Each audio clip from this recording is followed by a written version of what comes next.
Olá, meu nome é Elisa Nájila, sou aluna do curso de Engenharia de Telecomunicações da Universidade Federal de São João del Rei, campus Alto Paraopeba, em Ouro Branco, e monitora da disciplina de Estatística e Probabilidade.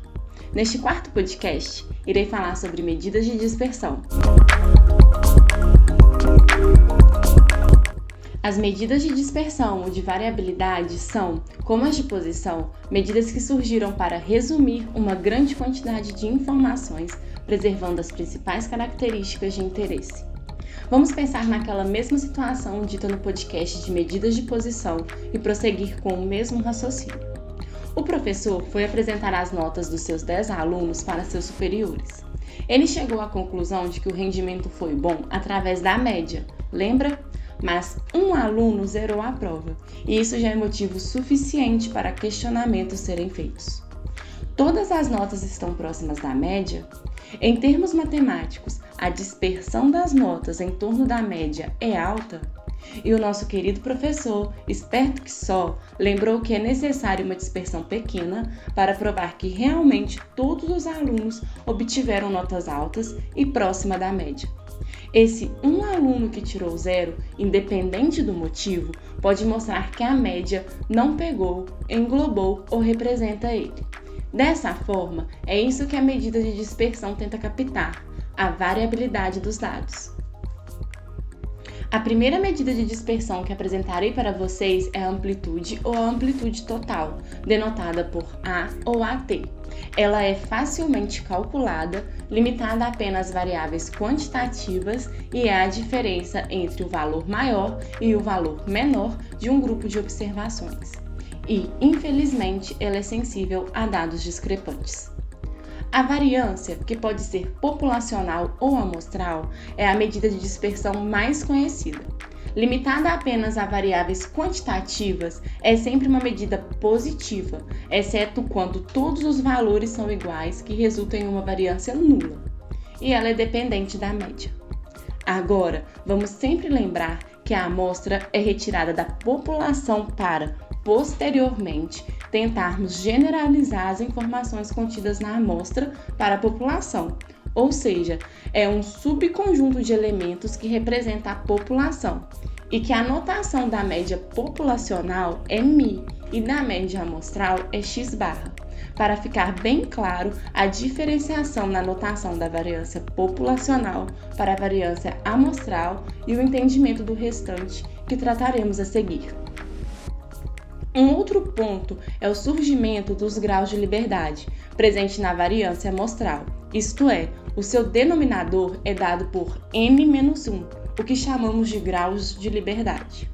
Ao passo que o denominador da variância populacional contém todos os n elementos.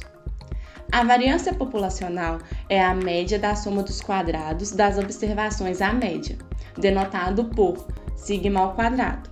E a variância amostral é quase uma média da soma de quadrados, denotada por S ao quadrado. A diferença é que falamos anteriormente sobre o denominador das duas expressões. A variância apresenta sua unidade ao quadrado da unidade da variável em estudo. Isso significa que se estivermos usando uma variável na escala de metros, a dispersão dada pela variância estará na escala de área, isto é, em metros ao quadrado. Isso torna difícil a percepção de dispersão quando observamos os dados. Dessa forma, surge a medida do desvio padrão. Com o desvio padrão, podemos verificar a medida de variabilidade na mesma unidade da variável, ou seja, ele é a raiz da variância, denotado por sigma quando populacional e S quando amostral. Assim como na variância, quanto mais próximo de zero o desvio padrão for, mais concentrados os dados estão em torno da média, ao passo que, à medida que o desvio padrão se distancia de zero, mais dispersos os dados estão em torno da média. Porém, como nem tudo é só alegria, quando comparamos a variabilidade de dois grupos e desejamos verificar qual apresenta maior dispersão, se usarmos o desvio padrão, duas coisas devem estar claras. A unidade das observações dos grupos devem ser iguais, como também as suas médias. No primeiro caso, não há como verificar se a unidade de um grupo representa o comprimento e a unidade de um grupo representa o volume. Como sabemos se o desvio padrão de 10 centímetros representa uma maior dispersão que um outro desvio padrão de 8 ml? Não há como comparar. No segundo caso, considerando que a unidade dos grupos sejam iguais, mas as médias dos grupos sejam diferentes, respectivamente, por exemplo, 50 e 100 unidades, de modo que o desvio padrão do primeiro é 10 e a do segundo também é 10.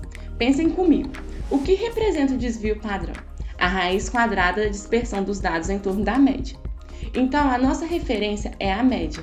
Portanto, 10 unidades de desvio padrão para o primeiro caso, cuja média é 50, representa uma dispersão muito maior se comparada com as 10 unidades de desvio padrão do segundo caso, cuja média foi 100. Isto é, o desvio padrão do primeiro grupo representa 20% do valor da média, ao passo que o desvio padrão do segundo grupo representa apenas 10%. Logo, comparar a dispersão nesta situação, usando o desvio padrão, não é a melhor situação. Tentando contornar a situação anterior, existe uma medida de dispersão relativa, que é o coeficiente de variação, que é dado pela razão entre o desvio padrão e a média multiplicado por 100. Isso significa que o coeficiente de variação é adimensional, pois a média e o desvio padrão estão em uma mesma unidade. Ainda mais, como essa medida de dispersão é relativa à média, não precisamos mais nos preocupar com o valor da média ao conjunto de dados. Assim, para o exemplo anterior, o primeiro grupo obteve um coeficiente de variação de 20% e o segundo de 10%. Logo, o primeiro grupo é mais disperso que o segundo. Vale ressaltar que o coeficiente de variação não é utilizado para variáveis que não contenham zero como valor inicial. Um exemplo é a temperatura em graus Celsius. E para finalizar, as medidas básicas de dispersão, temos o erro padrão da média. Ele mede quanta discrepância é provável que exista na média de uma amostra em comparação com a média da população. O erro padrão é definido pela razão entre o desvio padrão e o número de observações. Esse foi mais um podcast. Bons estudos!